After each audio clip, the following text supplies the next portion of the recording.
back to a DurhamCares video. Hi. Hi. Heather. How are you? What is the best kept secret in Durham? Do you think? Let's see. I think it starts with a Y. Could. Maybe. Could. Yeah. I'm not going to break out in a song, that's for sure. But anytime somebody comes into our office who has a name tag of their organization, I'm impressed. He's a company man. And so today we had Bryan Huffman stop by the office. We met Bryan a couple weeks ago at the Rotary. And as we've gotten to know Bryan a little bit more, especially today, we've been really impressed by what they do. And there are a lot of things I hadn't known. So rather than waiting for us to go ahead and do a feature-length video that Jonathan, who's manning the camera right now, would do, we thought we'd just bring Bryan on board and say a little bit about what the Y does, particularly what you do in the area of philanthropy. Most people just have no idea about that. Okay. Sure. Each year we raise $250,000 to send kids and families to the Y programs that could not normally afford to do so. We serve two different avenues of kids. There are some folks that just need a leg up. A mom who her husband lost a job, but she needs to keep working, send her kids to camp. We provide scholarships for them to go to camp. We have hundreds of stories like that. And on the other side is we specifically target some neighborhoods in Durham that are the most challenged and need the most help. Oxford Manor up in Bragtown, that government housing complex, we have a tutorial program actually in the neighborhood serving kids from kindergarten through 12th grade every afternoon, all school year. And then in the summertime we put those same kids on a bus and drive them across town to a summer camp for all day long to give their parents a respite of care, but also give these kids some consistency of Y programming, of staff, and of relationships that they'll never get to see without a place like the Y. And all that's free of charge. That's awesome. So one of the things that I like a lot is that the Y is completely sustainable. I had thought that the YMCA relied on governmental agencies or funding or taxpayer type of thing, but not at all. Was it 95%? We are 95% self-funded through operations, through program fees, and through membership. And the last 5% is philanthropic, but it is philanthropic purely for those outreach programs. So if that money went away, we would still be able to turn the lights on and serve our members. We would just lose our outreach programming. So it makes it very easy for me to help fundraise. I have no problem saying I'm going to fundraise, and 100% of the dollars goes to my community to help kids that cannot help otherwise. None of that money goes to pay my salary or to turn the lights on at the Y. It is for our community, and so we are self-sustaining.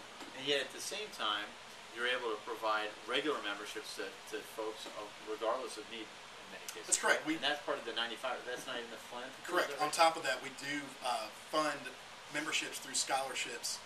So if someone needs to join the Y, they can't quite afford it, we will offer them financial assistance that is not funded through We Build People, which is our annual campaign. It is funded through operations, so they just get a discount on the fee because they can't afford the full price, and we sort of absorb that in our operation overall. So your programs you got, is it just basketball and swimming? No. That would make life easy that for us. That was a loaded question. Yeah. I'll take that all day. No, we serve after-school summer camp, intercession, youth soccer, youth basketball, swim lessons are just a few of our programs. We serve about 2,000 different kids every year in Durham for a variety of programs in a very meaningful, impactful way. Gotcha. YMCA, C, is it a small C or a big C? It's a very big C around here. The YMCA started back in 1844 in London, England as a Bible study for George Williams founded the organization. Basically, he went to the city to get away from the farms. He found other men in promiscuous environments and wanted to keep them on their Christian roots. So he founded a Bible study for men, and it has grown from there to become the international organization it is today. But we have maintained the Y throughout the organization, the C part of it. And it is now, in the YMCA, the triangle, a very common part of who we are. We don't preach to our members. That's not what we're about. We're not a church. We are here to guide folks and teach them Christian principles. As part of our mission is to put Christian principles into practice. So we do that very heavily through all of our programs. Is put Christian principles into practice. So the C is a part of our hearts and has been for over 150 years here in the triangle. Gotcha. So I mean, I guess we'd wait till like the 15th or 16th time we've done this till we start talking about promiscuous types of environments, right? Maybe, usually. I don't know. We haven't done it yet. First time the word promiscuous is being used in one of our videos. Yeah, we're going. And I'd like to personally say that when I'm on the elliptical at the Y, I do pray a lot. It does evoke my spiritual. Heather's a promiscuous user of the. Wait, make sure you heard all of that. Promiscuous user of the elliptical. That's it. Well, thank you very much for paying attention. Bryan is a super sport. About 4 minutes ago, we said, is it okay if we bring out the video camera? And he said he wanted to roll with it.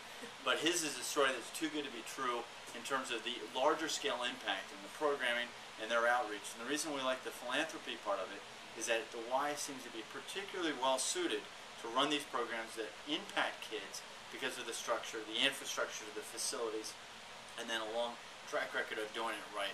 And so we're thankful for you stopping by. Thank you for the time. I appreciate it. And we're going to bring you into this, but at the end of every one of these, we close with, and thank you for For loving your neighbor. Thank you for loving your neighbor. That's awesome.